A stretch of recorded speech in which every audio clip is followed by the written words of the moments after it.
Thank you very much, and good afternoon to you all. My name is Charles Sivingira, the chair of this session. I would like to take this opportunity to welcome you to this session, focus on Africa.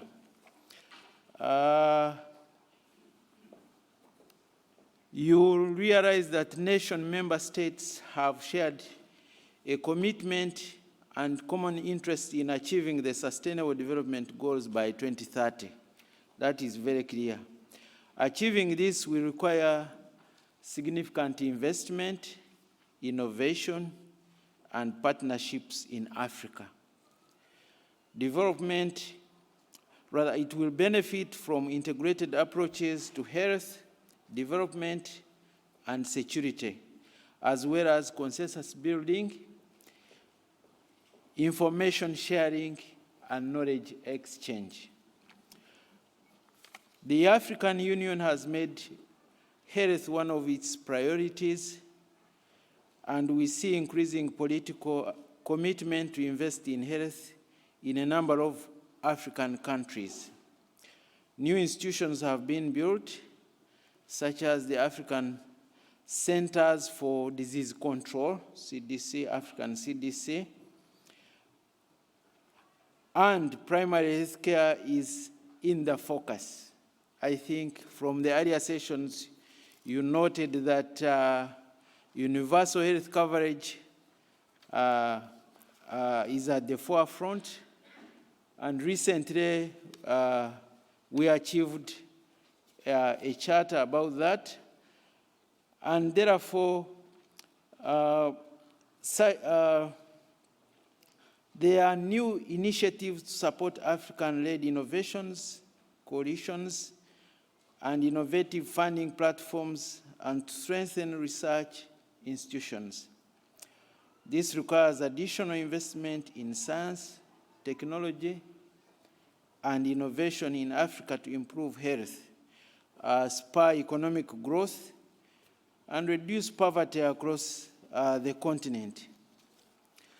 Hundreds of millions of people live on very low incomes and have no access to the robust health systems, particularly people in least developed countries, many of which are in Africa, and other low and middle income countries. This can be due to very many factors, such as the affordability of medicines, lack of trained health workers, and inefficient supply chains, the issue of access. So this afternoon, we are going to spend most of the time exchanging ideas and discussing this great issue. This afternoon, I would like to introduce our esteemed speakers, and we shall have two of our speakers make a PowerPoint presentation to form a background of our discussion, and then later we shall join in a panel discussion. We shall involve you also to participate in the discussion. So at this juncture, I would like to invite our esteemed speakers, and may I introduce the Honorable Dr. Jane Ruth Acheng, Minister of Health, Uganda. She's a pediatrician and politician, and she's the Minister of Health in the Cabinet of Uganda. She was appointed to this position in 2016, but before that, she was the Director General of Health of the Republic of Uganda.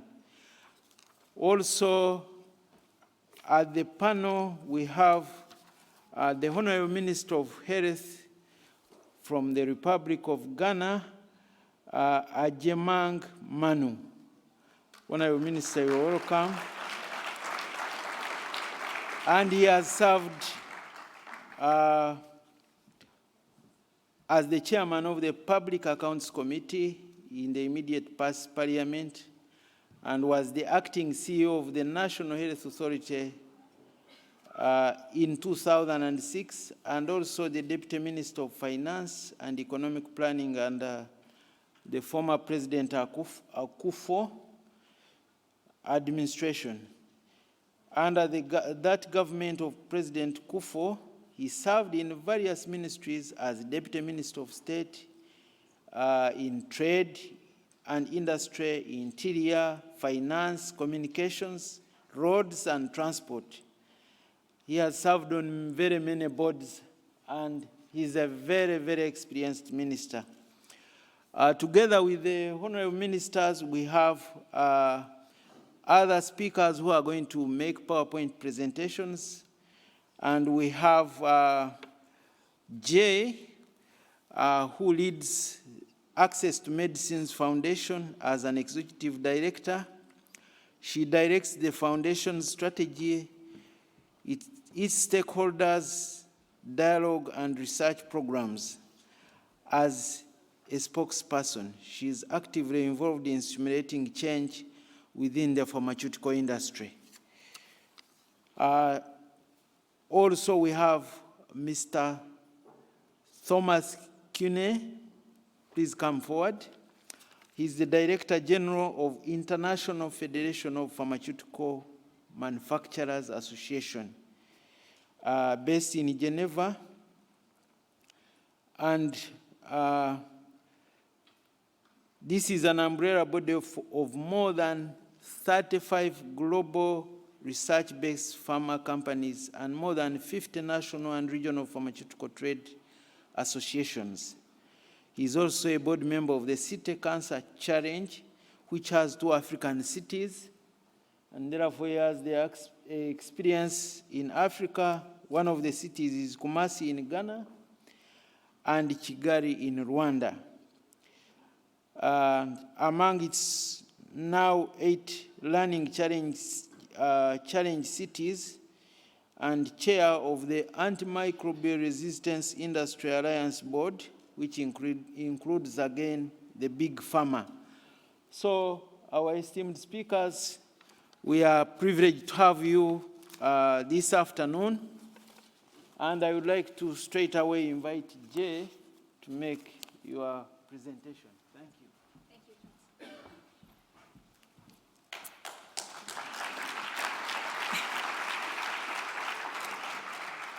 Thank you very much. Let me first see whether my slides are ready. Here we go. My name is Jay. I lead the Access to Medicine Foundation. Today I thought I will speak to you a little bit about insights from about a decade of research that we've done on the pharmaceutical industry and how they've responded to access to medicine needs in sub-Saharan Africa. Some of you may remember our model for change is we're an independent organization based in the Netherlands, and we have been evaluating the pharmaceutical industry for over a decade. Pretty much our work is intended to first create a multi-stakeholder consensus on what society expects from the industry. We translate that into metrics. We use the metrics to evaluate how industry has responded, and we publish that in terms of opportunities for the pharmaceutical industry. We publish best practices that can be amplified and replicated in many different places. I wanted to start by first pointing out the fact that we sit here and we must recognize that 83% of the world's population actually live in low and middle income countries. So when we think about innovation, when we think about technology, when we think about what we are innovating on, we need to realize that if our work is not reaching the people that absolutely need them, then it should at least reach a large majority of the 83% of the world's population here. I think the first discussion that I wanted to bring forward to kind of start the discussion here is how do we keep advancing that discussion on access to healthcare and global health globally. Some of the work that we do is involved in training people within companies, making sure that also governments understand how when they invest in healthcare, how does that lead to better healthcare and a better response in global health. We also, of course, are covered by the media, which is a really important tool to educate the world in terms of what does sustainable access to healthcare means. And it becomes important to change the landscape of leveraging different actors when they're talking about access to healthcare. So one of the main things I wanted to bring forward today is how, with an estimated continental population of 1.2 billion, the sub-Saharan African continent is expected to double by 2050. So this has become viewed as a potential commercial opportunity for investors and also an economic opportunity for governments. We have about 95 investors who subscribe to the principles of access to medicine and use our work to work with the pharmaceutical industry and push for long-term sustainable results in the pharmaceutical industry. So let me talk to you today a bit about different areas. What does it mean for when you're dealing with universal health coverage? What does it mean for a pharmaceutical industry when they're responding to improving universal health coverage? First and foremost, availability and affordability of health products is key to that. Prioritizing low and middle income countries when innovations are brought to the market is an important aspect of how industry can address this. Any intervention or innovation needs to limit the stress on governments and people's health budgets via price. And there are a few main tools that over the last decade have been most promising. Equitable pricing, looking at different socioeconomic factors, looking at different incomes' ability to pay, as we are dealing with very different markets, very different population segments in the continent of sub-Saharan Africa. Using the voluntary licensing to drastically expand access in multiple regions and improve affordability. Using donations as a means to reach the poor, so the poor who are unable to afford treatment at all. The next thing that companies are looking at, or should be looking at, are innovations and interventions helping the continuum of care and relieving the burden on health services itself, and looking at stock and supply sustainability. The main principles on UHC that also are subscribed by the pharma industry is looking at leaving no one behind by ensuring that the policies and practices are also available for vulnerable populations. And all of this has to be done in a transparent and ethical manner. Some of you may know the UHC 2030 private sector statement, and it's very well aligned with what stakeholders are expecting from the pharma industry. I thought I'll share some data on the state of access to healthcare to start the conversation here on the different elements. This image shows a map of many countries in sub-Saharan Africa that lack, and many of them lack fast registration of new products. In fact, we found that no new product has been registered in up to 13 out of the 46 sub-Saharan African countries that are covered in our research. And that's home to 150 million people. So if our innovations are not reaching a lot of people, that really tells you how much our effort needs to improve. Companies and governments cite various different problems for this, problems such as lack of regulatory systems, lack of the actual infrastructure to absorb healthcare innovations, system requirements. Some regulatory systems still need clinical trials to be done locally, and that creates a barrier for companies to expand access in the right time. Instability, conflict, the economic situation, that's something I hope we will get the chance to speak about. And a lot of countries are also low volume markets, so they're not as attractive to the pharmaceutical industry. So how do we make sure that public and private sector can work together to improve access to healthcare? One thing that has actually been helping the situation is the WHO collaborative registration procedure, where multiple countries can benefit from innovations reaching them at similar times. And the African Medicines Agency set up, I think, is going to change the way access to healthcare is going to be brought. Now, when you think of Africa, it's responsible for about 15% of the global population, and it suffers from 25%, a quarter of the global disease burden. But when you think of how much research is actually going into a country, you only see about 2% of clinical trials worldwide taking place in sub-Saharan Africa. And most of that, half of this is actually in South Africa and Egypt. And that tells you that drugs are not necessarily optimized for African patients. And diseases that disproportionately affect African people are overlooked in a lot of global research. And that's been changing over the past decade. Priority setting has really been working well to redirect research and development efforts into ensuring that many people more benefit. And we've seen now a quarter of the research and development projects coming from the largest research-based pharmaceutical companies, targeting specific priorities that have been set by WHO as the highest burden diseases in the world. But when you think of how many of these innovations are expected to reach the patients that need them, we see a much more sadder number. Only a fifth of the research and development projects actually have plans to register, prioritize registration, to ensure affordability, and to ensure a sustained supply in low-income countries. So we need more priority setting. We need more companies and public and private sector to get involved in innovation. And when we innovate, we need to make sure that access planning is there so that when we launch a product, it is going to benefit lots of people at the same time. And we found a few companies are actually doing different things about it. Novartis, GSK, Merck KGaA have all started dedicated units to look at access to healthcare in priority regions. Some of you may, of course, remember Novartis's work with the Medicines for Malaria venture for long-acting solid dispersible lumefantrine, and that has been now reaching about 350 treatments have been brought to 50 malaria endemic countries. They're also working on clofazimine, which is an anti-leprosy drug, and trying to see whether that would work in multi-drug resistant TB. And GSK's approach is to look at not-for-profit pricing, sharing IP, looking at royalty-free licenses, and they've applied that for products such as dolutegravir for HIV. And Merck KGaA has now about over 30 partnerships looking at malaria, schistosomiasis, and bacterial infections. So we're hoping that a lot of this initial activity that pretty much has started in the last few years will expand drastically. H3D, Drug Discovery and Development Center, is pretty much the first integrated center that's really been looking at access to products that are still in investigational settings. Its primary focus is on TB drugs and malaria drugs, but they managed to attract quite a few private sector parties to invest in this area. We've got companies like Lilly, Novartis, GSK, Celgene, Roche, so really moving the discussion towards also non-communicable diseases. And I think that's really the state of how public and private partnerships are going forward. The problem comes in when new drugs are discovered. They're often patented by foreign multinational companies, and the price is often too great for many African patients.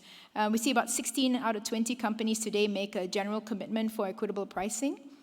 Two companies, AstraZeneca, Takeda, have shown improvement from the last few years in this particular space. But it's only about half the products that we have evaluated, and we evaluated over 1,000 products from the largest companies, are really looking at equitable pricing and are able to potentially reach the scale of the problem. So while we're dealing with lots of different initiatives that improve access for patients, the scale of these initiatives is only benefiting a few patients itself. We first noted company interest in strategic initiatives in Sub-Saharan Africa in 2014, and that came up with like 9 companies. They've typically been about 9 companies who are looking at redirecting their activities towards Sub-Saharan Africa, refocusing some of their investments, and tailoring initiatives to reach African patients. And the activities include things like establishing new business units, establishing new research and development collaborations, investing in local manufacturing, and new access partnerships for underserved populations, addressing really local challenges. So I put a few examples here of recent initiatives as my last closing slide. I'll give you a few examples here. Zambia, GSK, Zambia with the government and with Barclays, a bank. They work in looking at constraints in local supply chain. What they do is they build a network of local outlets for health products, and that's run by community workers. And by Barclays offering financial assistance to these local outlets, what happens is that local manufacturers and upstream wholesalers all can benefit from that savings, as long as they also pass that savings along to patients and procurers in the manner. And this has been scaled from 4 communities in Zambia to 20 communities, and the Zambian government is actually in control of looking at this. They've also trained about 400 community health workers, and it's aligned with the Zambian government's national health plan. In Ghana, a company like Novartis, via the Novartis Foundation, with many partners like FH360, London School of Tropical Medicine, and social entrepreneurships in Ghana, like Voto Mobile, and the Ghanaian School of Public Health, have been looking at hypertension, making services more accessible via self-management and services. And they've done quite a large number of activities in making sure that blood pressure screening is made available for patients to access, so that they don't necessarily are disincentivized to travel. And many of you, of course, know Novartis accesses work in Ethiopia, Kenya, Rwanda, and Uganda. What's probably notable here is that they filed 502 submissions for new drug approvals in 24 countries. And they've received approvals for 221 of those products. So that actually means that product access can be accelerated via these means. I have plenty of examples, but many of you would remember that our research is primarily very thick books full of data, insights, what's happening in one country. No company goes all the way. And I hope that our conversation here will be stimulating how the industry can work in this particular space. What lies ahead for the world and for Sub-Saharan Africa is we are facing severe shortages. Every week I get called by media, by patients, by doctors, speaking about old medicines that are not being produced anymore by manufacturers. I get called also about research and development needs for more diseases that are now putting more pressure back on the same innovators, whether they're in the public sector or the private sector. So how do we bring in a more diverse group of innovators on board, and how do we ensure access to those products? And I think the third thing, which is plaguing every country's problem right now, is that currently there's no pathway for innovative medicines to be made affordable and broadly available to reach the 83% of the world's population. So I hope that with the right amount of capacity strengthening, the right amount of commitment and activity and access to healthcare, and the right amount of leadership, we can try to change that discourse. Thank you.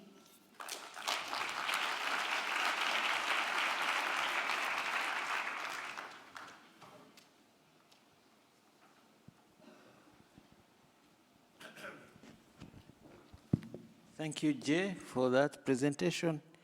And I think you have raised a number of issues regarding how pharma is trying to, a number of companies are trying to increase access to drugs, and also to work with, to make their presence felt in the sub-Saharan Africa. So I would request that you, if you have any questions, you keep them, and we first listen to Thomas, and then the Honorable Minister will make, the Honorable Minister Kwaku will make a few remarks as well. Thank you. Thank you very much, Charles, and I feel honored to be part of this panel. And having seen the commercial for the regional summit next year at Makerere University, I'm sure that many of us here are looking forward to visiting Uganda on April 26th and 28th. I also noticed, being a Swiss citizen, that you already seem to have good relationship with my friend Michael Hengartner, whom I seem to have seen on one of the photos. He is the Dean of Zurich University and soon to become president of EBFZ in Zurich. In terms of what we are talking about, next year marks the 10th year countdown until the Sustainable Development Goals deadline. And when we look at the topic of this panel about capacity building and strengthening of institutions, I think we are all deeply aware, and me from the industry, humble in terms of the challenges remaining. Having said that, I do believe it is important to also acknowledge that Africa is an extremely vibrant continent, and we have seen significant progress. And when I looked at the the promotion of the regional summit, we have seen significant progress in terms of child deaths from diarrhea have been cut by 50%, malaria has dropped deaths by more than 25%, maternal mortality has declined, and we have the youngest continent on the globe, I think, eager to see growth. I've personally been extremely motivated over the last almost 3 years since I moved to Geneva to work with partners from Africa, to talk with people like Gitinji, the co-chair of UHC 2030, Dr. Eva Nyenga, and many others, in terms of making our partnership works. Because when you look at the industry historically saw its role primarily as a supplier of medicines, or quite often as a supplier of modern medicines. But that's why strong institutions and capacity building is important. This morning, I was at a panel on antimicrobial resistance, and we commissioned last year a report from the CDDEP about barriers to access of antibiotics. And we do know that more people are actually still dying from lack of access to basic antibiotics than people who are dying from resistance. And still, many of them don't have access. And it is not the question of affordability or price.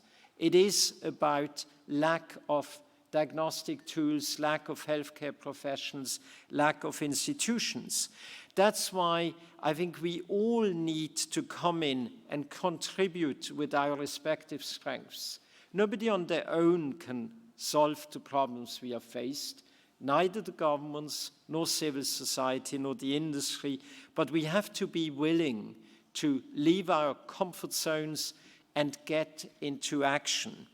When I look into the need for investment in innovation partnership, the need in terms of collaboration, we as IFPMA believe that we do bring as industry valuable expertise and solutions to supporting the SDGs, not only by developing life-saving therapies, but in partnership to share knowledge, strengthen the delivery of care, and accelerate innovation. We have recently done a count. Members of IFPMA are currently engaged in 103 global health partnerships in Africa across 47 countries. And there, we really need to move differently, because historically the industry, by and large, every single company have marvelous, admirable access programs, going back many years, like the ivermectin initiative of Merck & Co., making a difference for many people's lives. But what we need is to move beyond that, and one of the examples where we have been involved as the Umbrella Association is, for example, supporting NEPAD and supporting the African Union in the movement on African medicines regulatory harmonization. Because when you look at, if I'm correct, the numbers are, it takes up to 5 years to get a new vaccine formulation approved across the African continent.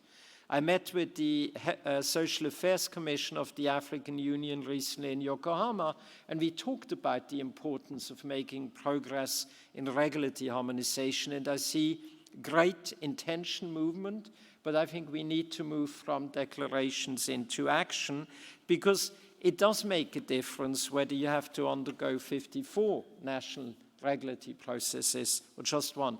In that context, it is important, and Jay already mentioned it, I think the importance of universal health coverage cannot be overestimated. Because universal health coverage means that out-of-pocket payments have to be significantly reduced. Right now, too many patients are impoverished because they can't even pay for 20 cents per day treatment. Universal health coverage has to go with no one left behind. It has to go with strengthening regulatory systems. When we look at scarce resources, we see that too often people pay out of pocket and they get substandard or fake medicines.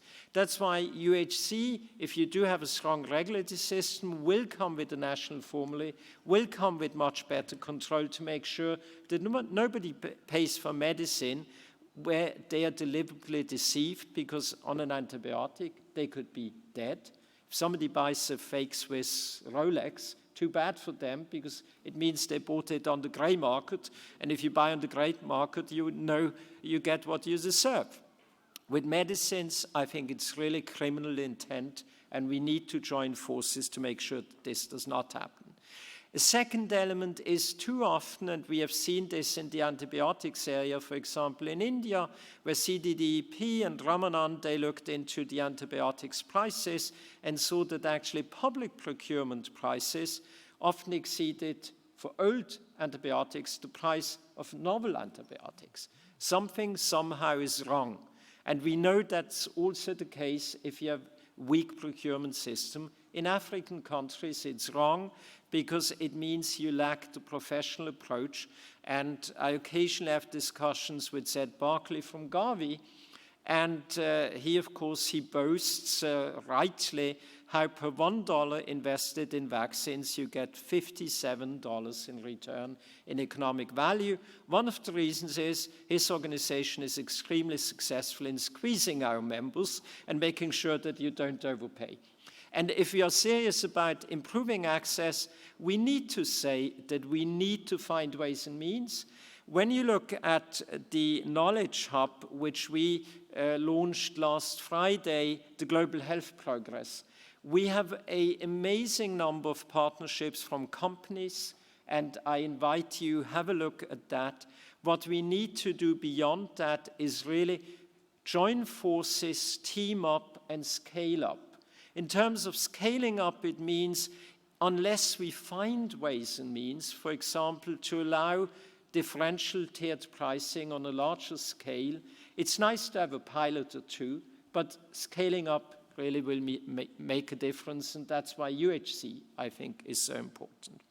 And also, in terms of where the industry has, risen its game and stepped it up, we 2 years ago established Access Accelerated, a coalition of more than 20 research-based pharma companies, where, for example, we do work with the City Cancer Challenge. We are having centers in Kumasi and Kigali through the City Cancer Challenge, arm's length. We are not involved. We have clear conflict of interest rules to make a difference in terms of state-of-the-art cancer treatment. And I really hope that we will be able, or City Cancer Challenge will be able to show that we make a difference. We do have partnerships with the Ministry of Health and with partners such as the NCD Alliance, the World Bank, PATH, and the World Heart Federation, for example, in Kenya and in Ghana. And I believe that's the way forward, not just to have individual company initiatives, but really to join forces. We do have an amazing, series of initiatives such as maternal and child health for MSD for mothers. We have the Dreams Innovation Challenge by J&J. We, as an industry, we are involved in Fight to Fakes, which means to raise the awareness and fight counterfeit medicines. We do have programs like Gilead's technology transfer programs. We have basically every single company from Takeda to Pfizer to Novartis to Roche with their programs. I think what we need to make sure is that we learn from the successes and from the failures. And we do need the support of governments, and we do need the support from governments in terms of also investing in health. What we discussed this morning in antibiotics, one of the challenges, although the drugs are cheap, we don't have a global fund for antibiotics. We don't have a Gavi for antibiotics.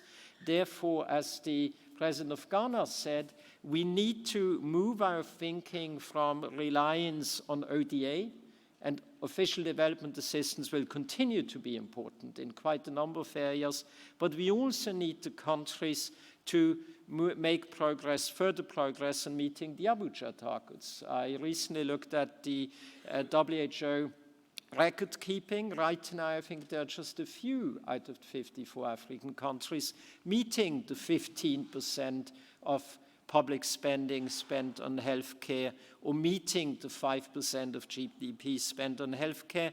We need to do our own thing. Jay said one of the elements clearly is affordability.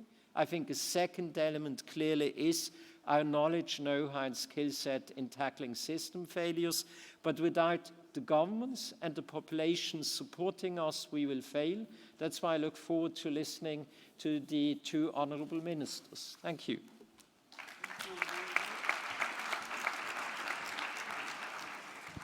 Let's give him another clap.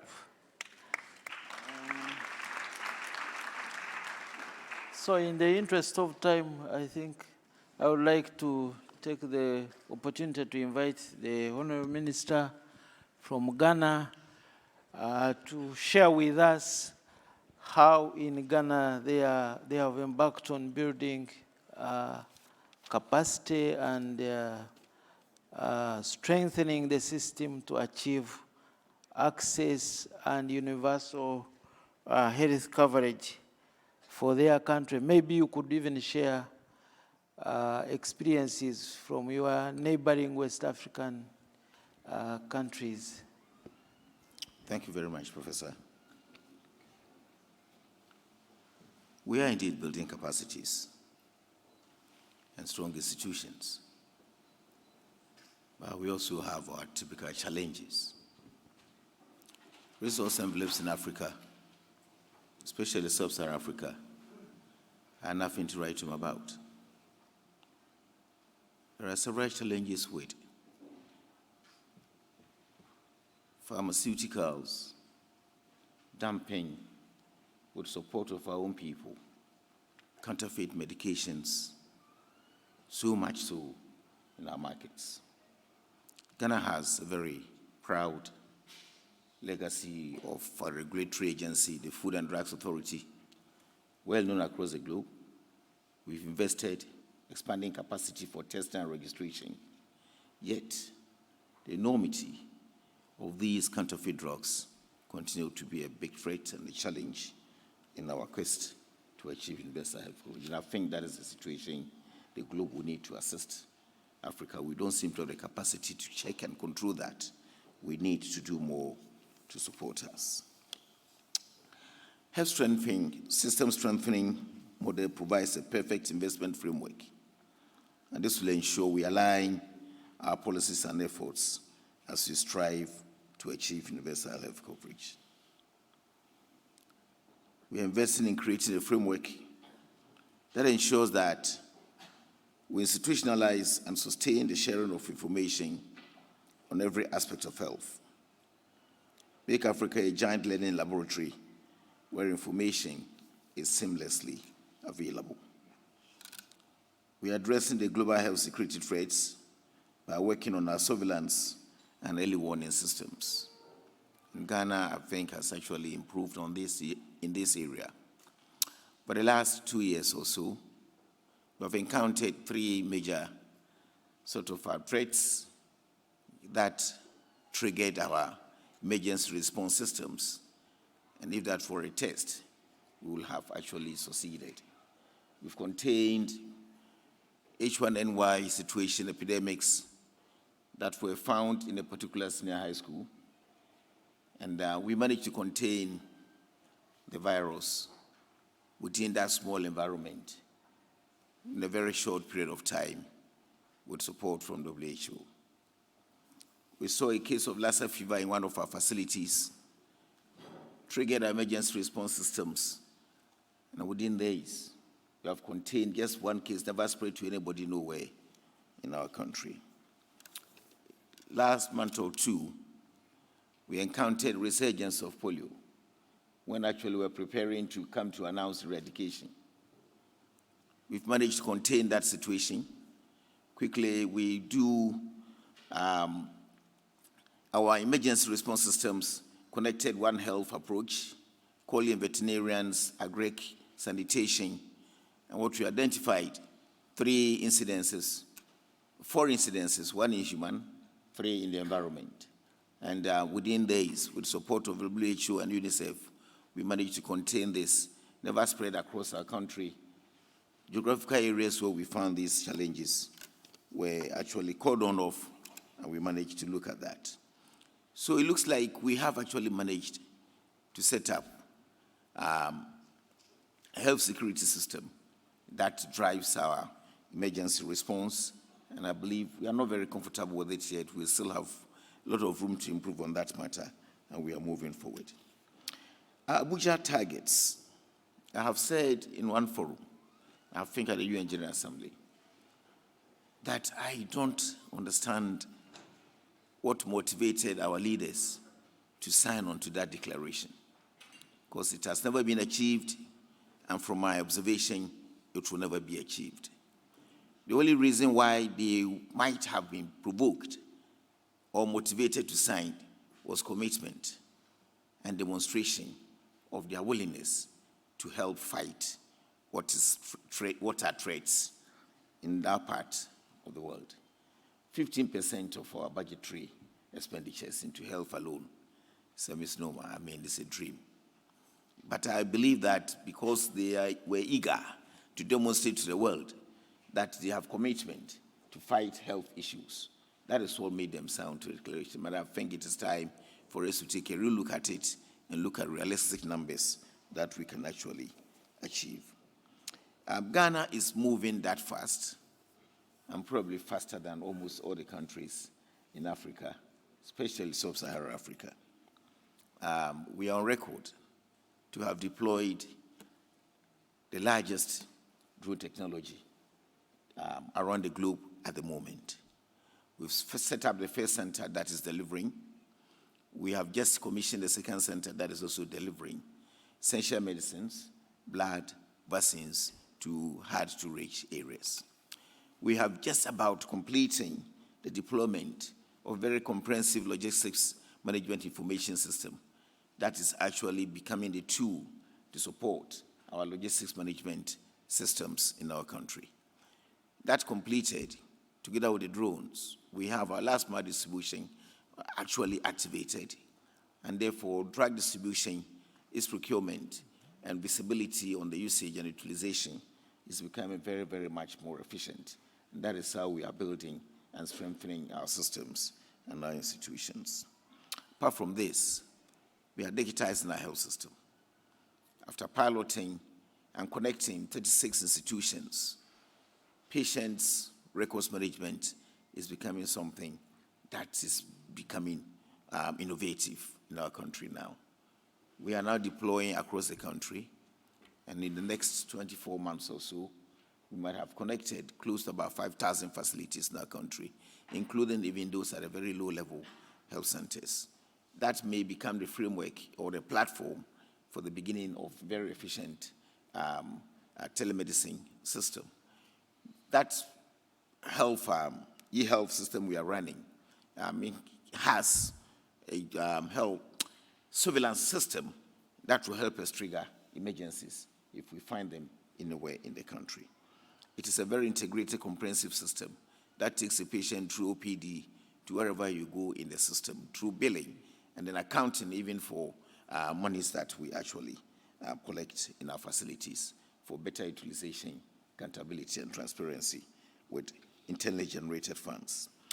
Apart from this, Ghana is on record again to have been one of the countries that established health insurance system in sub-Saharan Africa.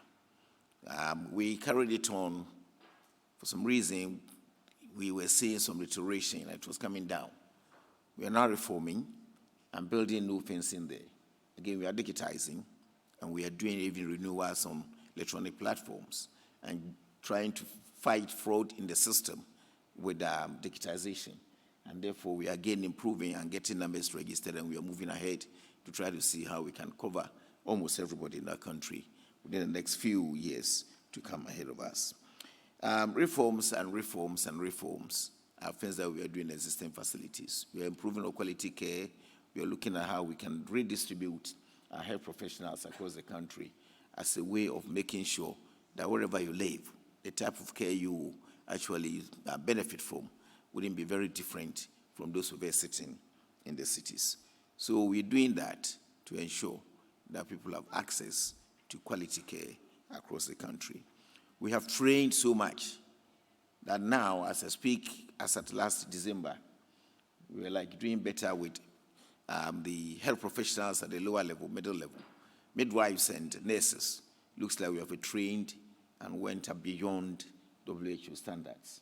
We are now doing 1 to 800 in some categories and 1 to 600 population in some categories, which is far, far, far better than WHO standards. We've started exploring if we can even, send some of these young people outside to support others who may not have them in numbers.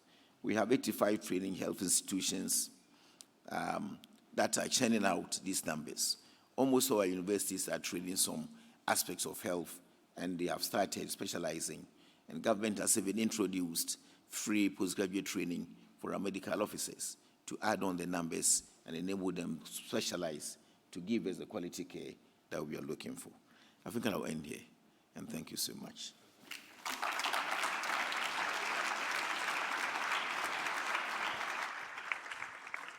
Thank you, Honorable Minister. I think you have ended at an excellent note of supporting graduate training for all the doctors. I think that is a plus for Ghana, and we should look at that, building human capacity. I would like to invite my minister to tell us how the Uganda government is prepared to meet the challenges of achieving SDGs and especially UHC by 2030. You have issues of capacity and building strong systems. So briefly, you could share with us. Thank you very much, Professor Ibingira. Perhaps he chose me to speak last because we are from the same country. And perhaps because he's also my teacher. So allow me to add my voice to welcome you all to Uganda in April. Please do come for the Regional World Health Summit. We'll be happy to host you. He just gave a snapshot of what is in Uganda. He forgot to tell you that we have the best weather in the world. You don't need to come with those heavy jackets. Just come to enjoy the weather. And of course, with the weather goes good food too. Plenty of good food and plenty of fruits. So you'll just be in the Garden of Eden. Now back to the question on how Uganda is prepared to achieve universal health coverage and the Sustainable Development Goals. First of all, I will start from 2 points of view. For us to achieve universal health coverage, we need to strengthen primary health care because we are talking about reaching to the last person in the communities. And to achieve primary health care, 2 aspects need to be addressed. That is infrastructure that is available for primary health care, as well as strengthening community knowledge and also their action. And then, of course, there is the aspect of national health insurance for people to access clinical health. Because when we talk about universal health coverage, it is both public health and clinical health. Now, Uganda is approaching it from a multi-sectoral point of view, and we have developed a roadmap to universal health coverage and also identified the MDAs that contribute directly to health. And these include education, works, agriculture, water and environment, and many others. So importantly, we have identified the indicators that contribute to health from these different MDAs that need to be tracked as we are moving forward, and also bring everybody together under the leadership of the Prime Minister so that we are able to give accountability on what we are doing for us to move towards universal health coverage. Our National Health Insurance Scheme Bill is before Parliament. It's currently being debated. And what we are looking at is a mandatory scheme for all, so that everybody is covered and we avoid catastrophic expenditures that leads to impoverishment. We are also committed to ensuring that the communities are reached door to door by use of community health extension workers that are motivated and given an allowance. And then, of course, we are emphasizing a lot on health, education, and disease prevention.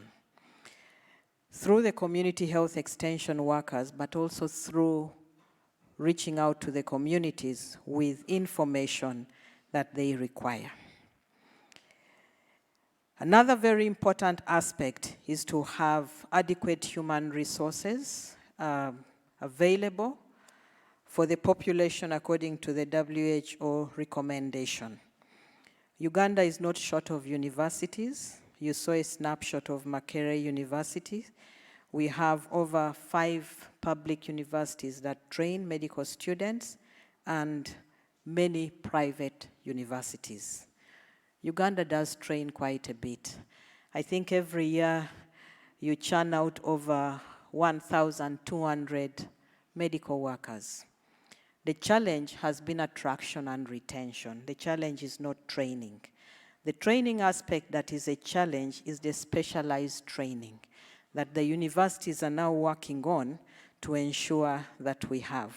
So how are we going to attract and retain and pay people better? That is what is now being discussed as one aspect of universal health coverage. Now, to strengthen infrastructure, we have had a little bit of policy change to ensure that the health infrastructure we have in the communities is not only an outpatient post, but a one-stop center, which is well equipped and people can be admitted, but also treated and then resettled back into the communities. And so we are looking at an infrastructure that has a maternity center, beds for admissions, but also laboratories. And this is what we'll have at the primary health care level in all our sub-counties. And then most importantly is the use of e-health, digitalized information, and also accessing data in real time so that we can be able not only to track communities and what they are doing, but also to take decisions in real time. Now, it is important to build strong systems if we are to achieve universal health coverage. And by the way, if we achieve universal health coverage, we shall be able to address the current emerging and re-emerging infections, because then we shall have strong systems, and that is the way to go. Thank you.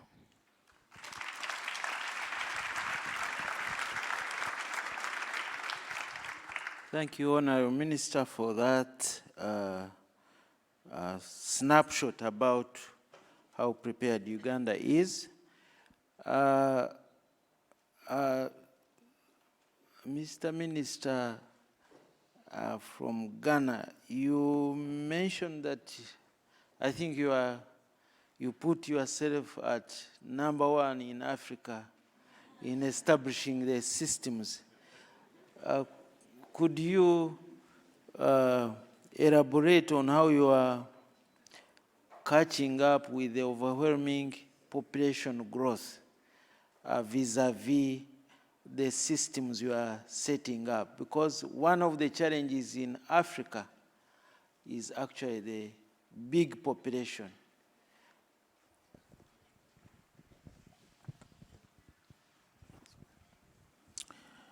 We have a national health policy that takes care and looks at what strategies we will use to try to control our population growth. We're working with the UN Population Fund, and that is an organization that over years has supported us in doing so many things. Ghana does not frown on us by policy on population control. And we have introduced several models of control, doing several things.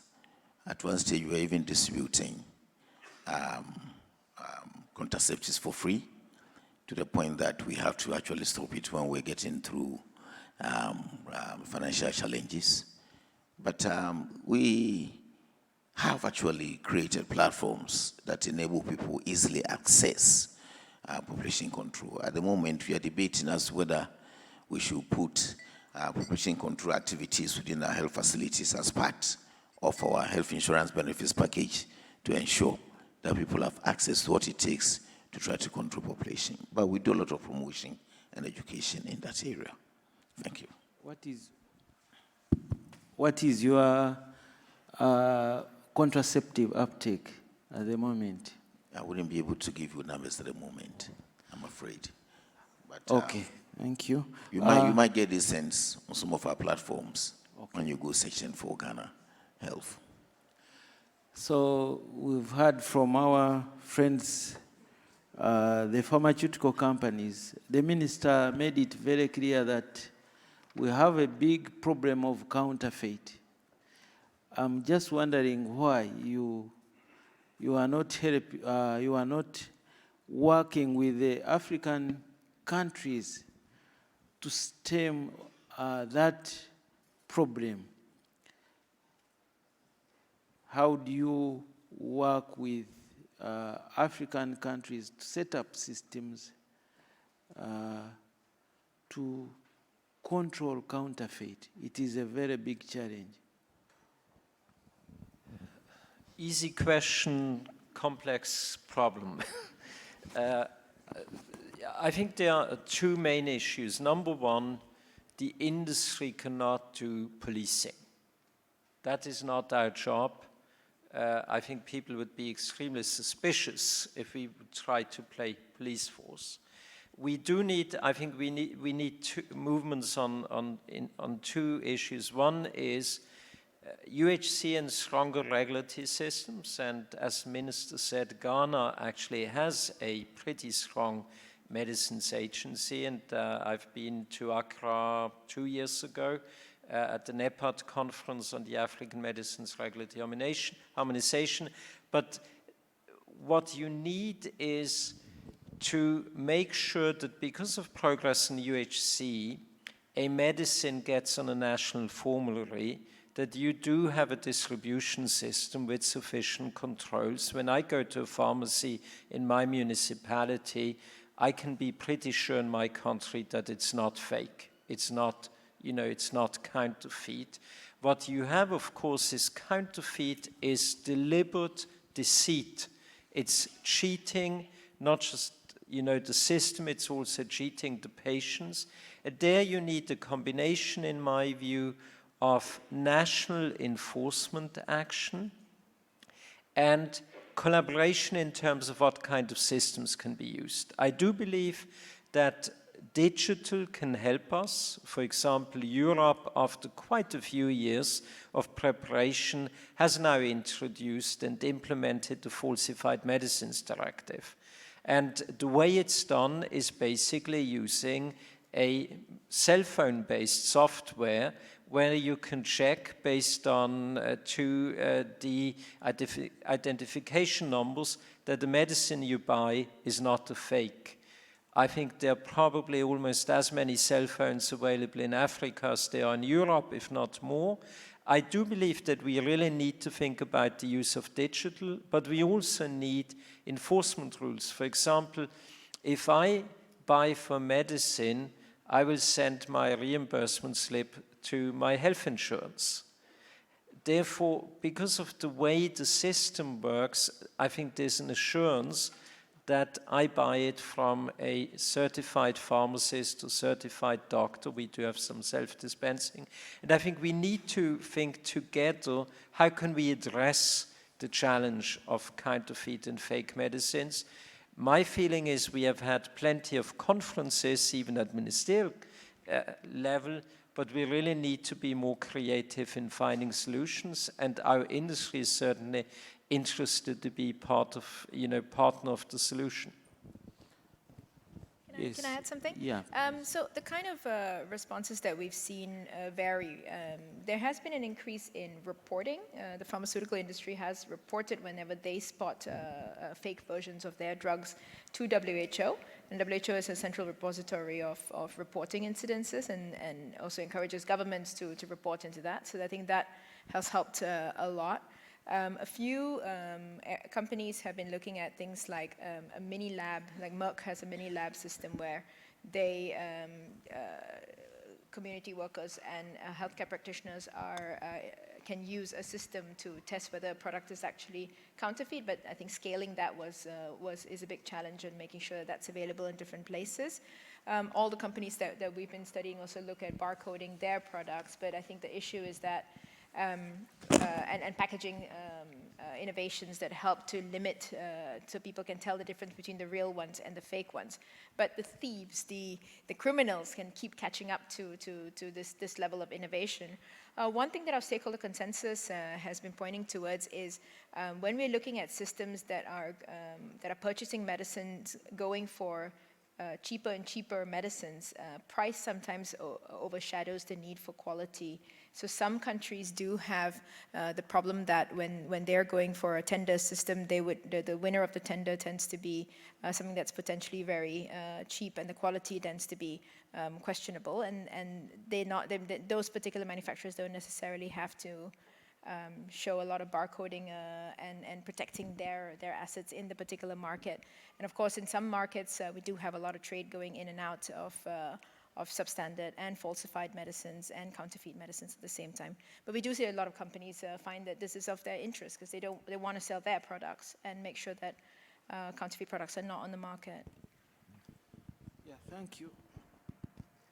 I think there should be a lot of questions from the audience, and I would like to invite the audience to put forward some of your questions on this very, very important topic, building capacities and strong institutions in Africa. If you could help with the microphone. I think we shall take 5 questions, and then let's begin from that corner. Make the question brief. Good afternoon. Thank you very much for the insightful presentation. My name is Dr. Adewara. I'm a UK-based physician of Nigerian heritage, and I'm the founder of Mobi Health, a fully integrated telehealth company focused on Africa. As you already mentioned earlier, one of the critical barriers to access is the shortages of doctors in Africa. Retaining the doctors has become a problem. And our platform will give millions of people in Africa access to doctors from the Western countries, but not exclusively, and also provide them treatment and follow-up and home delivery of medication. So, but my question this afternoon is primarily on healthcare financing. More than 95% of people in Africa lack access to healthcare because of affordability, and more than 95% of them have no health insurance. With many of the countries now nearly, with all the external funding nearly expiring, and Nigeria, for instance, will become ineligible for external financing, we need to think of more creative ways to fund healthcare. Nigeria spent $8.8 billion on airtime and data. I have difficulty understanding why we can't leverage mobile levy to be able to bridge the financing gap. The diaspora community remit about $84 billion every year to Africa. Nigerians remit $25 billion. 10 to 20% of that is spent on healthcare. I think that we need to start thinking of more creative ways to harness this rather than depending on donor funding. Thank you. So that was a comment, I think. So could we have questions? Keep it brief and to the point. Thank you for that comment. Hi, my name is Anashwara. I'm representing Grameen Healthcare, which is a social entrepreneurship model creating access to healthcare in India. So my question was, in Ghana, you have new entrepreneurship models like M-Pharma, which is now tackling the price change problem and the counterfeit medicines and the availability and access to medicine model through a disruptive logistics supply. So these are all actually answers to some of the issues that we have been currently talking about. How can the government or at a parliamentarian level, we can encourage more of these entrepreneurial things to solve these problems? Thank you. I think that is addressed the minister, but this, the Minister of Ghana, Minister of Health of Ghana. Next. Hello, my name is Rima. I come from Kenya. My question is to Jayshree and the gentleman here. In most of your presentations, you mentioned only the multinationals. You did not talk about the local manufacturers in Africa at all. In Kenya, we have 33 local manufacturers. What efforts or what would you do to help these local manufacturers build capacity to ensure that these low-cost, affordable medicines actually reach the patients? Very good. Next. There was another hand there. Yeah. Yes. Chinwe Ochu from Nigeria Center for Disease Control. Thank you for your very wonderful presentations. I just want to use this opportunity to find out what I usually ask about regional plans, because I believe by pulling our resources together as a region in Africa, we will achieve more. So one of the big problems we're having is with data management. So I don't know is there anything we're doing as a region, to manage our data properly, the way we generate, to ensure that we have good quality data that can provide evidence that will drive action in the achievement of the SDGs. So what are the structures we are putting in place as a region to be able to manage our data well? Thank you. Thank you. Yes, there is a hand there. Hello, good afternoon. My name is Dr. Ruth Agbakoba. I'm a digital health consultant. So I have a question for the health minister from Ghana and also for Dr. Jane Ruth. In terms of, we know the value in terms of investing in education and training. So what is being done to invest in digital health literacy? I can see that's a very important aspect that hasn't been addressed. So I think let's first respond to these questions. Jay, you would like to start? Maybe I'll take the question that's directed directly at me to start in terms of what the generics is, and then probably someone can pipe into that one. So our work is primarily looking at the largest research-based companies, and we do that because we believe that the largest companies are set up in such a way that any impact that they make at early in development and any interventions that they make that improve access really can have a large impact downstream, especially when products are in their control in that sense. So our primary idea was looking at patented medicines where it's not necessarily generically available. We have been looking, at least in the area of AMR, antimicrobial resistance, and access to antibiotics at several generic manufacturers. Recently, there's been new alliances where generic manufacturers all over the world are getting more involved in research and development and manufacturing capacity. So that's something which we've seen an improvement of. We've, in fact, been looking specifically at a generic benchmark to see how the generics can be used, how the generics can work on these particular issues. We have seen some generic manufacturers who have research and development capacity come in to help to develop, co-design molecules that are more suited to the environments that the manufacturers are being available in. And of course, certain generic manufacturers have also taken on important licenses for hepatitis, HIV, and potentially the ones for tuberculosis based on today's research and development announcement. But I do agree with you that the generics have a role to play. And if there's one thing I can say to anyone who has leverage with the generic medicine manufacturers, they should stay on the market, especially for some of the old drugs that are now economically not attractive for any of the manufacturers to stay on board, because people still need access to these products. Thank you. I think the question of why did I only address the perspective of multinational companies, the honest answer is that's what I represent.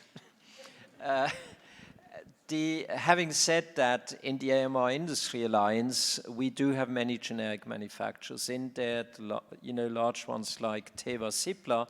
Now, most of them are international too. Therefore, one of the challenges in terms of local manufacturing I have seen in the area of HIV/AIDS and Hep C, and Jay mentioned it, voluntary licensing, which goes together with tech transfer. Because if you license to somebody, you want to be sure that they also manufacture quality medicines. I think there are two challenges in local manufacturing. If you do have 54 different regulatory systems and every country wants to have local manufacturing, it doesn't work.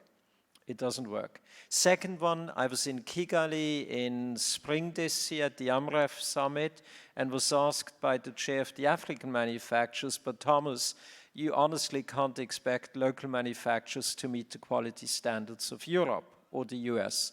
And my response was, now give me a break. If you buy a car, the safety systems, the brakes, whatever, should have to be the same, and there can't be compromise in safety. Therefore, I think supplying substandard medicines because people can't afford the medicines of the first world, that cannot be the solution. Having said that, I think there's a potential for more tech transfer. Thank you. Honorable Minister, I think you have most of the questions. Support to African pharma manufacturers.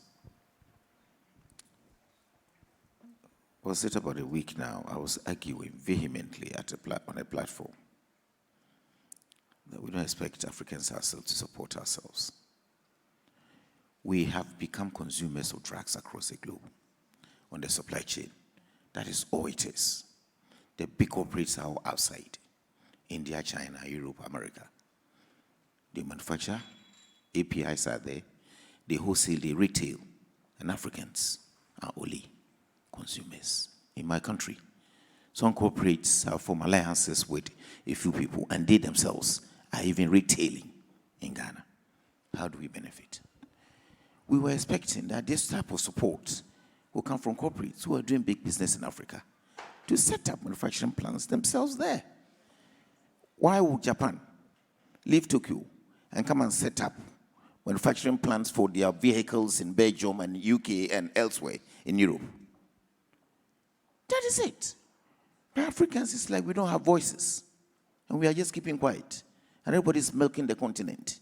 And we come and sit here and we talk about support. My country is supporting manufacturers who have situated in there, giving them, how do I call it, loans that are cheaper from the government pays to make sure that we have some of these things there to create jobs, employment, wealth for our people to lift ourselves out of poverty. We can't just be consuming things that we don't produce and all the time we are importing with foreign currency that we don't even generate ourselves. This is our problem. So the support should be a multilateral, bilateral issue. Who is coming to invest in drug manufacturing in Africa at the same quality as it is elsewhere? Simple as this.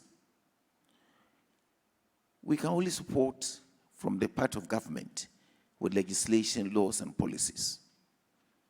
So when there is an initiative, there is something that we think should be done, and government buys into it, we can go to Parliament and enact legislation and make sure that this is the way we are going, by policy from the Ministry of Health or whichever ministry along the One Health approach. We'll put a policy in there for us to buy into, and we'll work onto that. data management in Africa, maybe sub-Saharan Africa, as I sit here, I will tell you, I don't know any effort that is linking any of us two countries to put our data together and manage it together. There's a problem. In East Africa, when we were young, Professor, you know this, there was a union of countries, economic union. What happened to it? As we speak now, Nigeria has closed its borders to Benin and other countries, including even far away Ghana, because we were trading with Nigeria. Several vehicles got locked up behind in Benin. They had returned home. So what do we talk about? So we have a problem. And we have ECOWAS. And we have the West African Health Organization. That is working. Ghana started health insurance, when was that? 2003. Today, we can see a vibrant public health insurance system in Nigeria. There's never been any attempt from anywhere trying to come and see what we have in Ghana to go and replicate it in Nigeria. Tanzania came to Ghana looking at it. Zambia came to Ghana looking at it. They are doing so well. Ghana started primary health care issues. Ethiopia came. They have now taken over Ghana. Nigeria is sitting there. And we are brothers and sisters. You see, so these things, it's like it should come from us initiatives. We are working gradually. Now that the whole globe is talking about universal health coverage and innovative partnerships and collaboration, I believe that will trigger all of us. And where we are sitting, we shall move to see things happening in our country. What are we doing about literacy in digital health? A lot. In my country, at least, I can speak for my country. Several universities have started health informatics, and they are running courses for these people. Now, the last 2 exams that were done by the Nursing and Midwifery Council in Ghana were done online. So all our trainees in the 85 training institutions for midwives and nurses, right, I would say have got adequate information or education to the extent that they are writing their exams online. And the system that we are deploying for e-health, when we get into a facility and there are people there who cannot, deployment, the first thing is that make sure that people understand the system you are bringing and train them. And so we are training along deployment. And I believe with time, things will move ahead. Thank you.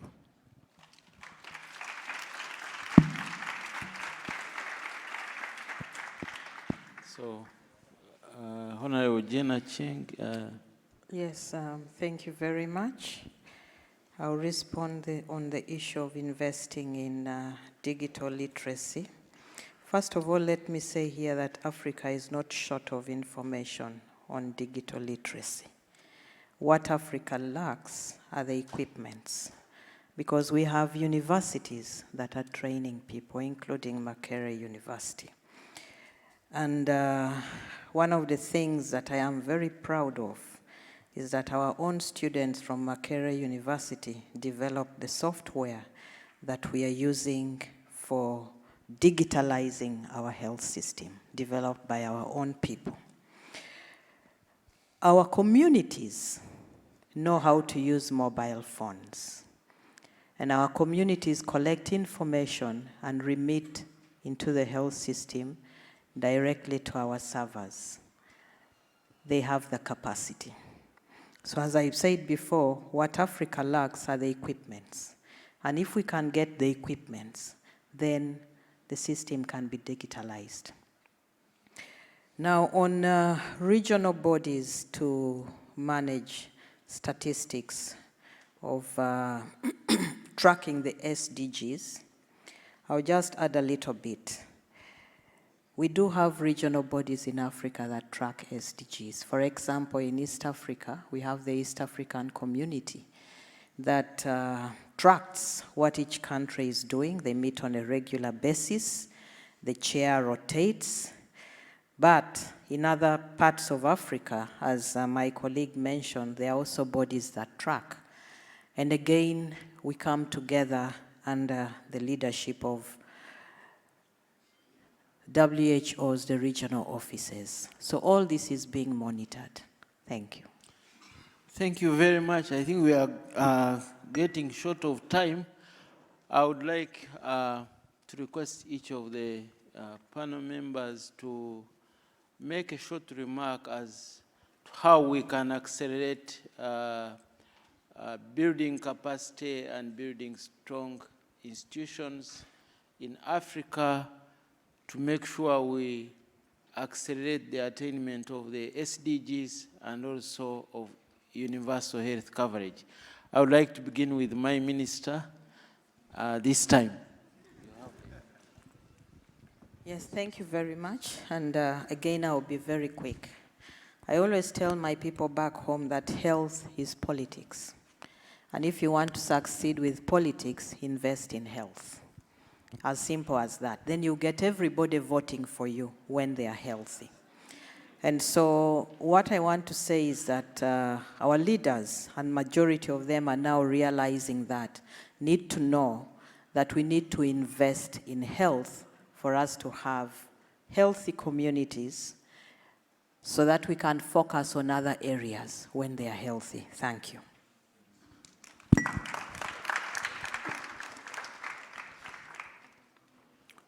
We don't have much options when it comes to health, and more especially all of us trying to achieve universal health coverage.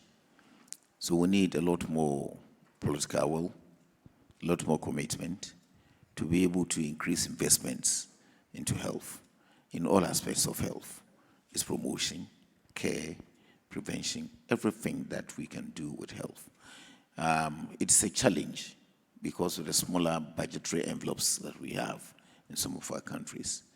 But if you do not redirect our priorities and see health as a very, very significant, important area for increased investments, we will go nowhere. Thank you very much. Thank you, Minister.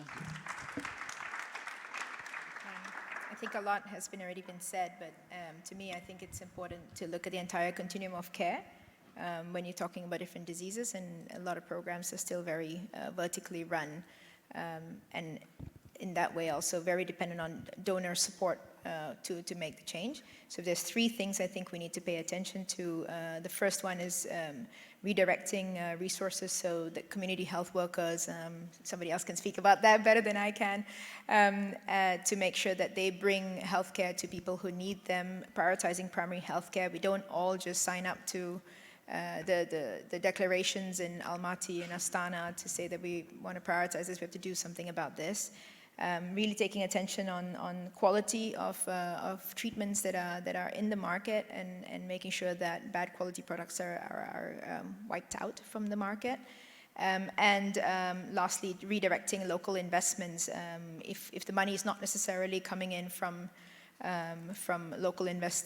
foreign investments, then we really need to look at local investments, maybe outside of the pharmaceutical industry space, within the pharmaceutical industry space, redirecting impact bonds into and incentivizing more social entrepreneurs. Those are different ways that you can look at it.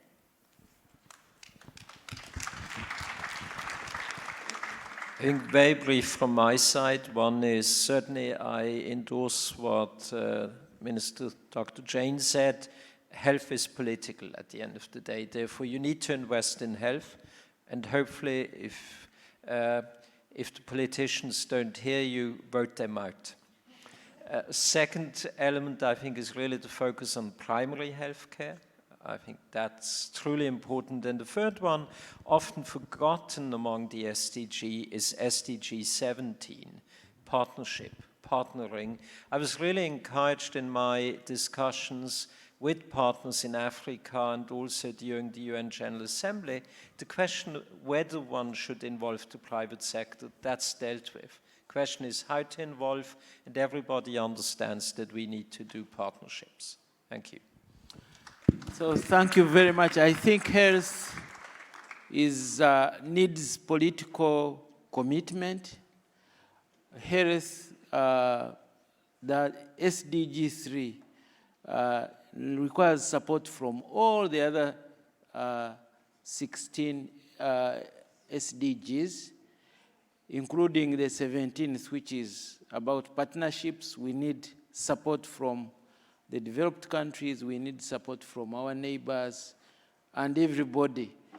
And to build those systems, we need to improve all the other SDGs. We need education, we need safe water, we need a good climate, and therefore to build strong nations and strong systems, I think it is a political commitment to put to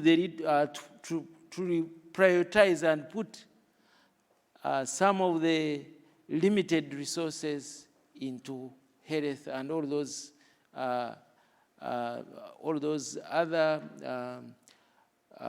parts of infrastructure that support health. So you've been a great audience. I would like to thank you, but kindly applaud our speakers.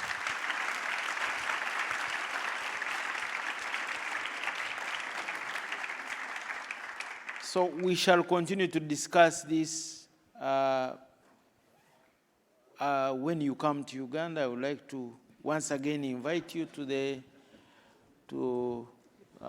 regional meeting that is going to happen in Uganda, and probably we shall have got more solutions. Thank you very much. Thank you, Professor. Thank you.